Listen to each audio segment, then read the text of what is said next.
The first step is to open Google Analytics and click Admin on the bottom left corner of the interface to navigate to the desired account or property.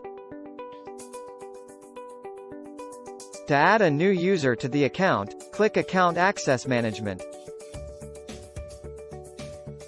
In the Account Access Management Permissions list, click the plus on the top right corner of the interface.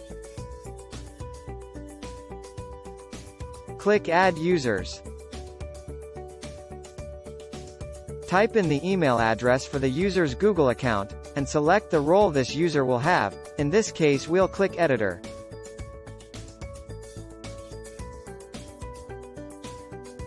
Click Add to send the invitation. You will see the new user in the Account Access Management section. Once the user accepts the invitation, they'll be part of the account. To add a new user to a property, follow the next steps. To add a new user to a property, click Property Access Management. Click plus to add a new user. Click Add Users.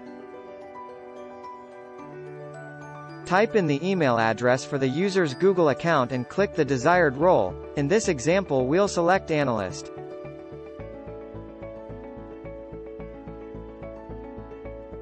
Click Add to add the new user. That's it. You've added a new user to your property.